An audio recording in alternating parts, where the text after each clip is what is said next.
It's really something to be stopped on the street and to be told that, to see people so joyful about that, because it's their heart desire, you know. Back at it again, baby, and check this out. Legitimately holding it. I'm glad this is documented. It's wild. Good job. Anyway, we got the brother Ben Shapiro, Jordan Peterson on transgenderism. Let's jump right on into it. This is why, it's funny because I think that, the issue that you started to become really politically prominent on, which is the Bill C-16 in Ontario and Canada, it was federal law. In Canada, the gender issue. Yeah. That's the issue where now the question that's constantly being asked, so why do you even care? Why do you even pay attention? And the answer is because... I was asked that earlier today. Oh, really? What did you say? I'm not letting the cat have my tongue. Yeah. It's like it has nothing to do with gender as far as I'm concerned, or that's peripheral in some sense. So the accusation, why do you care? Fair enough. It's like, in some way people can go to hell in a handbasket if they're inclined to. Now, I would rather have that not happen, but people are, what would you say, doomed to their own autonomy. But I'm not saying words that other people want me to say. And the idea of compelled speech, it's like, the bill was this much about gender. Right. And it was this much about, right. Oh yeah, the government's going to tell me what to say, hey. But now they're... And I've found that with a lot of big topics, like people attach them to something incendiary. Like he said, the bill was this much about gender. And then when you try to argue against it, they use that little 2% that is, the incendiary part. And that's the only part that they focus on. They focus on that little bit to rile people up, to get people, angry and create a bunch of vitriol, when really, like, you were talking about, like, the 99% of the document, not the little 1%. Regulating what therapists can say, therapy sessions. This is interesting because to me, the problem with a lot of this is less a free speech issue, even though I'm on the same page with you. And to me, it really is a fundamental truth issue. Meaning that, yeah, you're trying to force me to say something I don't want to say, but to me, the fact that what you're trying to force me to say is so innately opposed to the good is the problem. Like you could try. I would have objections to you forcing me to say that I like a particular movie, right? It may not be true. I don't like the particular movie. It would be bad if you tried to force me to say that. But the level of passion that I have for issues like this one really go to the fact that I think the fundamental good of humanity relies on basic acknowledgments of biological truth, especially when it comes to gender. And anybody who's ever dealt with children, I find myself getting, if I look at my own political evolution, I'd say that when I grew up in a religious home, so that means that pretty conservative. And then you go to college and you're living by yourself and you're not married, you don't have kids. You tend to become a little bit more libertarian, which is like, okay, let everybody do whatever they're going to do and it's not going to bother me. And then you have kids and you realize that there's a pool in which we are all swimming. And that pool is going to define... Virginia. Exactly. Like my kid, it's going to determine how my kid lives. And I want my community to reflect some of my values because I don't want my kid to live in the toxic sludge that you are creating for my kid. I don't want you indoctrinating my kids in bullshit about whether yes, exactly. A boy can be a girl, or a girl can be a People will say, well, I'll exceed, but not for my children. Yeah. And that's what Virginia demonstrated. It's like, you can come after me, but you come after my kids, and that's a whole different story. It's so fundamentally opposed to everything true, and the fact that that's the insistence. The insistence isn't that people be treated humanely or be treated decently. The insistence is that your vision of yourself be reflected by me in defiance of baseline reality and in order to redefine how society as a whole works. Well, a lot of it's murky thinking. If someone asked me, do I believe that there are gender fluid people? I would say yes. And I would say a young man who's gender fluid, I know what he's like temperamentally. He's high in agreeableness. He's high in neuroticism. So he has a feminine temperament. He's more interested in people than things. And he's extremely high in openness. And so his temperament is fluid. He's creative, and so he's one thing one day and one thing the next. And his fundamental temperament is tilted towards the feminine. But that doesn't mean he's not a man. Right, exactly. So so it's murky thinking. So that's exactly right. It's certainly the case that 1 out of 10 women, now it depends on where you put the cutoff, say, but you could say with reasonable certainty that 1 in 10 women has a masculine temperament and 1 in 10 men has a feminine temperament. And so that's a lot of people. And those people, especially if they're also creative, well, they're kind of at a loss in relationship to what to do with their identity, because they're pulled. First of all, they have a hard time catalyzing their identity. Creative people have a hard time catalyzing it. It's like the definition of creativity. They're protean. And so have been people who play at the edges of gender identity forever. And fair enough. And sometimes that's even admirable if it's done in a sophisticated way. And it's charismatic. So you see it in Mick Jagger, you see it in David Bowie, you see it in people like Madonna as well, because Madonna had a hard edge, that was very masculine. And all the Marvel superhero women have a hard masculine edge. And so we find that charismatic because those people are also integrated. But the notion that there's such a thing as gender, that's not right. There's variability in personality and temperament. And the idea that there's no such thing as biological sex, that's just insane. It's insanity. They've abstracted gender from sex and then read gender back into sex as more important than sex. It's well, and then why insist upon the biological modifications? Right. If there's no such thing as sex, it's like, well, then just act out your role. Right. Leave your body alone because it's irrelevant anyways.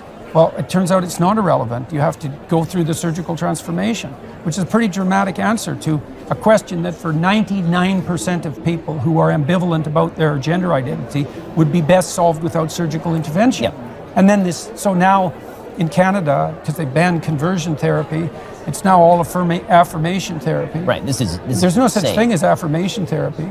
Right. No, it's insane. I mean, the semantic game that was used in order to say, well, conversion therapy, which was at one time using electric shock to treat homosexuals, and saying that that's the same thing as you have a gender confused 12-year-old. Look, I had a 14-year-old kid who was a client of mine, and he was in the mid stages of puberty. He was a pretty creative kid. Agreeable kid as well, right? And that's important. So he had a bit of a feminine temperament. And that also meant he could be pushed around fairly easily. Well, there was an aggressively gay guy in his school was hitting on him and trying to convince him that he was gay. Well, he didn't know. So he wanted to talk to me about it. It's like, well, I was going to tell him. What the hell do I know about this kid? Exactly. And I wanted to hear what his problems were and how it might be sorted out, what he wanted. And like that's what you do in therapy, is you help people sort out their problems. Now this idea is you come to me with an axiomatic claim, whatever it is about your identity, and my job is to rubber stamp it. It's like, I'm not a therapist then. So this is not only insane, this insistence. Like I like to think of truth, untruth. The fact that they said there's no more conversion therapy, but affirmation. I feel like that defeats the whole purpose of therapy. Like, you sort through it. That doesn't mean that in my mind, and maybe I'm wrong, in terms of conversion therapy, I don't think that necessarily means, especially the way Jordan Peterson was saying it, therapists are there to help people sort through their problems, right? And the way that they switched it to now, you're just there to give it the stamp of approval. Like, yeah, go for it. Basically, I feel like that's no longer therapy at that point, What's the point of even going if all you're going to say is, yeah, go for it, and give it the stamp of approval? I don't know. Does that make sense? Like, I feel like that defeats the whole purpose of therapy. I feel like you need to hear the good and the bad, and I feel like you need to sometimes get a little bit of pushback on some, topics and discussions, and especially if it's serious enough to go to a therapist. An anti-truth, right? And the notion that therapists affirm is an anti-truth. Because, look, let's say you come to me and you say, you have a proposition about yourself, and I say, no, I'm your therapist. No, that's wrong. It's like, that's not good therapy. But neither is you have a proposition about yourself, and you're disturbed enough to come to a therapeutic session, and I say, yes, you're right. It's like, I don't know if you're right. And if you're so right, why are you here? Like, what are we talking about if you're already right? That is perfectly said. He's not there to say no, but he's also not there to say yes. He's there, like you said earlier, to help you sort through it. Destruction of basically the only form of therapy that we know to work. Yes, cognitive behavioral therapy is all about saying that so are the rest of them. They're all this is one of the things that's interesting about clinical psychology. Every single school of psychotherapy is predicated on the idea that free expression of thought or the free transmutation of behavior is curative. And it's true with cognitive behavioral therapy, just like psychoanalytic therapy. It's all the same thing. And also the other axiom of therapy is voluntarily expose yourself in measured doses to what you're afraid of. And so that's an interesting thing, because the psychoanalysts believed when the behaviorists first came up with exposure therapy, they had it formulated wrong. They thought you learn to be afraid. So you're normal, and then something hurts you, and then you learn to be afraid of it. That's wrong. You're always afraid, except when you learn not to. So they had it exactly backwards neuropharmacologically, and it really matters. This. That's backwards. You're always afraid except when you learn not to be. I need to figure out how to overcome my fear of heights. Because you can't just hop on a plane, go up in the air for 10 minutes and come back down. Like that's just not a thing, you know? But I need to figure that one out. This matters. That doesn't mean you can't learn some fears. You can, but mostly you unlearn terror. Right? So children are afraid to get away from their mother. It's because they're afraid of the entire world.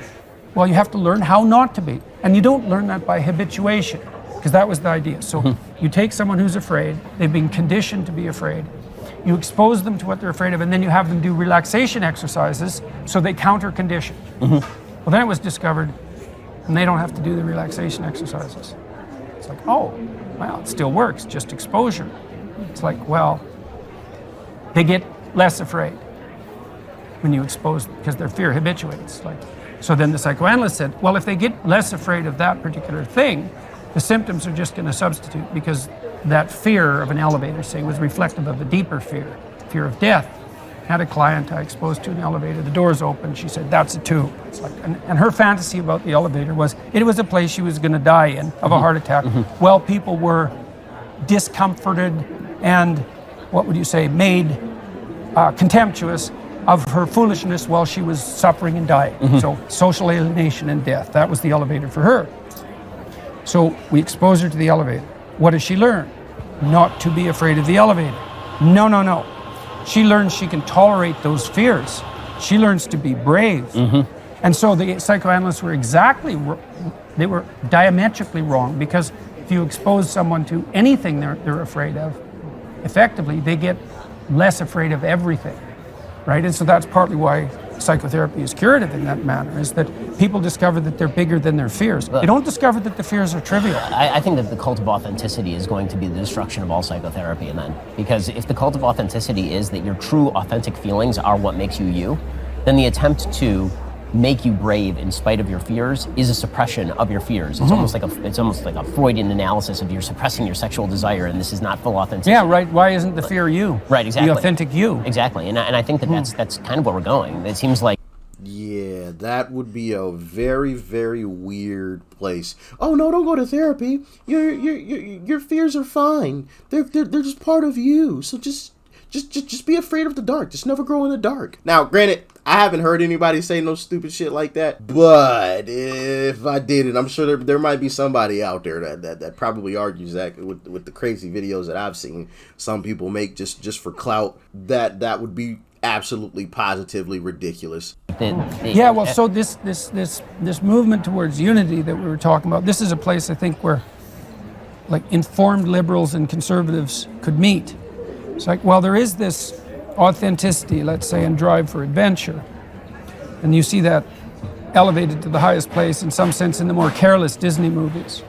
But the full manifestation of that in an integrated sense is the drive towards authenticity inside this higher order unity. It has to be, because otherwise it's disuniting. It causes fragmentation and chaos. And so it has to be subordinate to a higher order end. And then you might say, well, what is that? Part of that's the reciprocal altruism that the evolutionary biologists are always on about. It's like some for you, some for me, some for you, some for me, in measure, right? And that makes both of us richer. And so that's part of the higher order unity, and people are intensely reciprocally altruistic. That's great. It's good. Actually, if I can get a re-up on something, that would be awesome. Yeah. Thank you. Okay. And so it's authenticity in the service of what? Now, when Pinocchio becomes real, he's already rescued his father, right? So he's established an accord with the tradition that gave birth to him already. He's revitalized that. So when he wakes up, he's not free. He doesn't have any strings on him anymore, but he's already existing in a harmonious relationship with his father, which is a big deal. And one of the lovely things about what happens to me as a consequence of my lectures is that lots of fathers and sons come up to me and say, we've really worked out our relationship. It's like, and they're both like, you've never seen smiles like that. It's really something to be stopped on the street and to be told that. To see people so joyful about that, because it's their heart desire, you know? And that's that integration of that drive to autonomy with Well, with the family, with the father, with the mother, with the broader community, all that has to be in a higher unity. Yeah, exactly. And I think That's the conservative insistence, right? Exactly. Is that there are the wall, as you said before, the walls have to exist. You can have autonomy, but the autonomy has to exist within the walls. And then once you let the autonomy or the rationalism destroy all the walls, Well, there's no place for it to autonomy sit. without the walls. There's Right. just chaos. Obviously, a very passionate thing for JP. You actually saw him getting emotional there at the end. Which, I don't know, like that I mean, I already appreciated Jordan Peterson with just a few videos that we've checked out thus far, with a lot more to go. Yeah, man, to see that passion, to see that fire, like, yeah, man, that really did something to me, to see people truly happy, like I made a difference. That was an awesome moment. That was an awesome moment. I'm glad I got to witness that. Like I said, I already appreciated JP, but that just took my appreciation to another level, and my understanding of JP to a whole nother level. Like, the dude is truly out to just help folks. But as always, man, you guys let me know what you thought about it in the comment section below. Smack the like button before you go. Greatly would appreciate it. Helps the channel out tremendously. Make sure you guys hit that like button if you enjoyed the conversation. And also, if you think somebody else needs to hear this, share the video. It's the arrow button that's down below. You can copy the link and paste it anywhere you like. All right, hit the subscribe button if you're new. Hit that bell button. Turn on those post notifications. And last thing, go and join the new Discord server. It's the first link in the description box below. Peace and love. I'm out.